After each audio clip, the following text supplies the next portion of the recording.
Hello and welcome to Maths with Mike. That's me.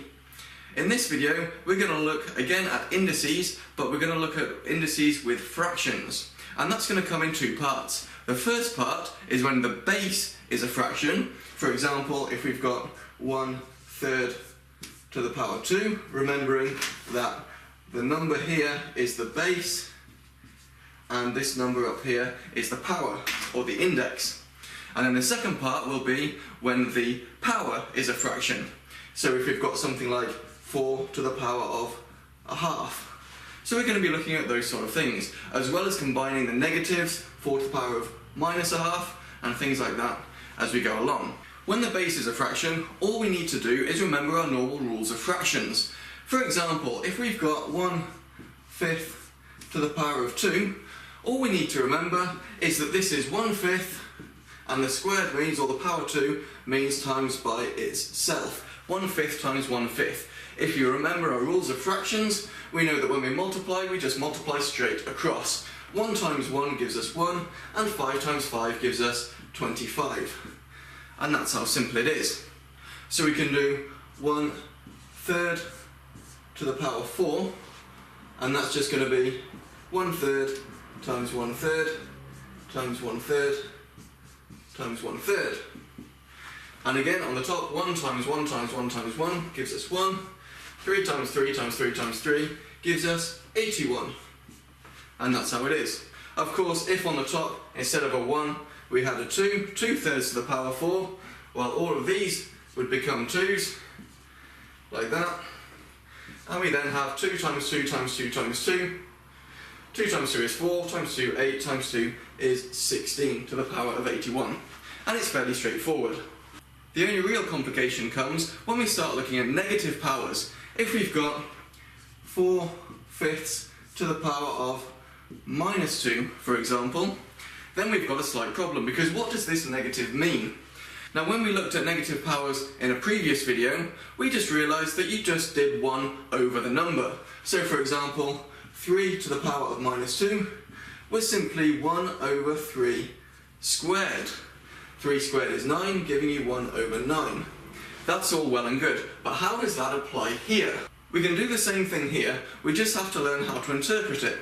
So for example, this would be 1 over 4/5 to the power of 2. That's all it is. And this bit we can do, 4/5 to the power of 2, let's do it over here,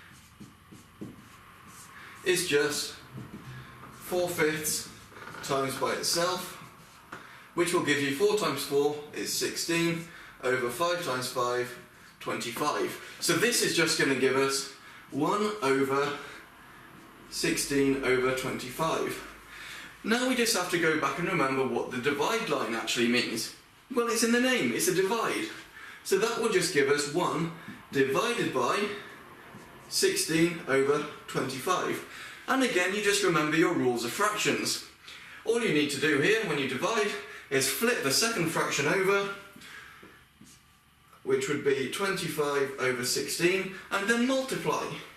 1 times 25 over 16 is just 25 over 16. And there you go. And the easy way to remember it, the sort of non-mathematical way if you like, is just to think we flip it over. That's all it is. The 16 over 25 is flipped over.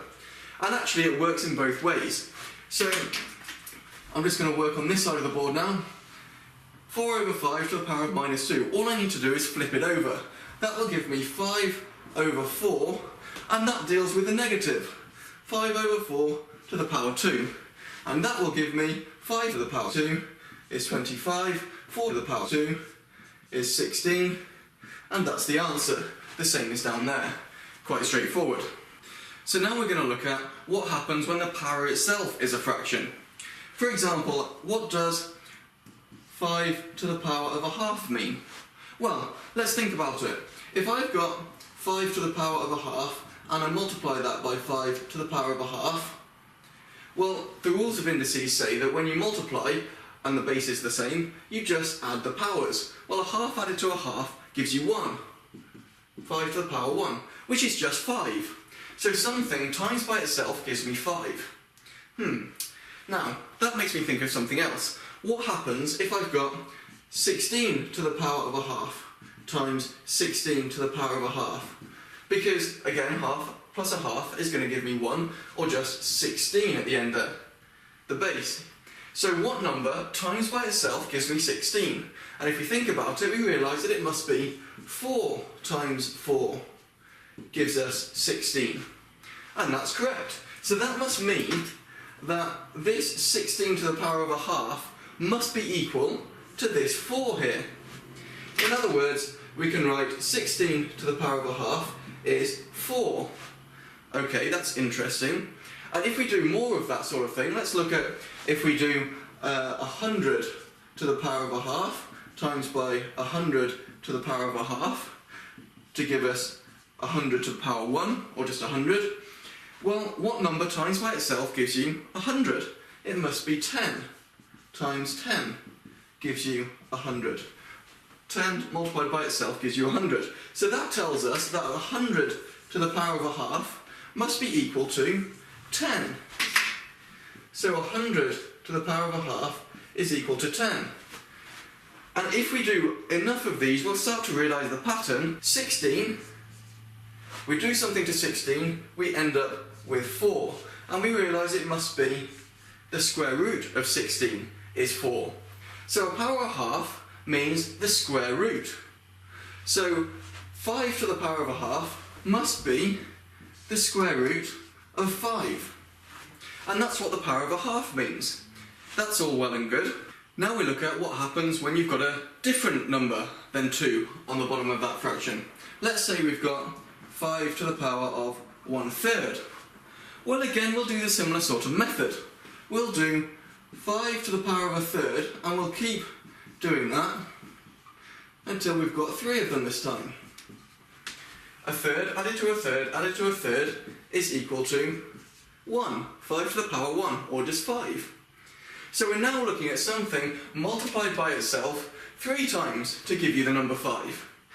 And with a bit of deduction, we'll realise that this is actually going to just be 5 to the power of 1/3 is just going to be the cubed root of 5. And we can check that out as well. If we've got 8 to the power of 1/3 multiplied by 8 to the power of 1/3 multiplied by 8 to the power of 1/3, well, again, add the powers, we get 1. 8 to the power 1, or just 8. So what number multiplied by itself again, will give you 8? And a bit of calculation will reveal that that must be 2 times 2 times 2 to give you 8. So this 8 to the power of 1/3 must be equal to the 2. This 8 to the power of 1/3 must be equal to 2, and this 8 to the power of 1/3 must be equal to 2. So if 8 to the power of 1/3 equals 2, what does that mean? That means it's the cubed root of 8, which of course is 2. And we'll find that it's incredibly helpful to know our cube numbers, to know that 1 to the power 3 is 1, 2 to the power 3 is 8, 3 to the power 3 is 27, 4 to the power 3 is 64, 5 to the power 3 is 125, so that when you come to questions such as what is 125 to the power of 1/3, you'll realise that you're not just working out 1/3 of 125, you're working out what number multiplied by itself again will give you 125. And the cubed root of 125 is just going to be 5. And this also works with negatives as well, in that if I've got 64 to the power of minus 1/3, well, all I need to remember is that I'm going to do 1 over 64 to the power of 1/3, and 64 to the power of 1/3 is the cubed root of 64, or just 4. 1 over 4. So 64 to the power of minus 1/3 is just 1 over 4, 1/4. Now we've come this far, we might as well go one step further and let it go really crazy. What happens if we've got something like 16 over 49 to the power of minus a half? Now we need to think carefully. And we just break it down into steps. The minus with a fraction means we're just going to flip it over because it's a fraction. So that's going to give us 49 over 16. And all of that's dealt with a minus. We've now got a power of a half. Power of a half means the square root. So what's the square root of 49? Must be 7. Square root of 16 is 4. 7 over 4. We could try another one. Let's have 125 over 27 to the power of minus a third. So again, it's a fraction, and the minus here means we're going to flip it over, giving us 27 over 125. Now we've dealt with a minus, all that we've got left is the 1/3. So the cubed root now of 27, which is 3, and the cubed root of 125, which is 5, 3/5. To write in algebraic form, we can say that x to the power of a half is just the square root of x. But we can go one further. We can say that x to the power of 1 over n is the nth root of x. Meaning, if the number n here is 3, x to the power of 1/3, we're going to get the third root of x, or the cubed root of x. And we can even go one step further and say that actually x to the power of minus 1 over n is just 1 over the nth root of x. That's the algebra behind it. You don't have to worry too much about that if you can just work through it. But if you want to know the algebra, there you go. And now to go completely crazy, just to make it really complicated, we're going to look at one example of something pretty difficult. So let's look at 27 over 64, and we're going to put this to the power of minus 2/3. Now that's really complicated, and we haven't dealt with anything other than a 1 on the top of this power yet. So let's break it down and do it step by step. And there's going to be one little move in the middle of it which will make it so much easier. First of all, we're going to deal with that negative, because the negatives are awkward. So, or make it look more awkward at least. The negative just means when we've got the fraction, we're going to flip it over. So that gives us 64 over 27, and now we've just got that to the power of 2/3. That's great. Now we've got a 2/3, but we've never dealt with a 2/3 before. So we're going to break that 2/3 down, and we're going to realise that 2/3 is just 1/3 times by 2, and that gives us our 2/3. Now if we remember our rules for brackets with indices, we can break that down. We can say that this is essentially 64 over 27 to the power of 1/3, and then we're going to take that and do that to the power of 2. Because the rules of indices say that when you've got brackets, you multiply the indices together. You multiply the powers. 1/3 times 2 gives us 2/3. Now we've got that, we can start to work it out. What is 64 over 27 to the 1/3? Well, that's just the cubed root of each number. So 64 cubed root is 4, 27 cubed root is 3. We've got the 4/3 now to the power of 2. So now we've got that left to do. We can do that quite easily. 4 to the power 2 is 16, and 3 to the power 2 is 9. 16 over 9. And that's how we can do something quite complicated and just break it down into easy steps. Because once you know all the little things you can do with maths, it doesn't actually become that difficult. As usual, here are 20 questions for you to practice with. They start fairly easy and get harder. For these ones, find the value of each of them, leaving your answer as a fraction where necessary. And, as usual, I've used red for the question numbers and blue for the questions themselves. Give them a go, and the answers will be in my next video.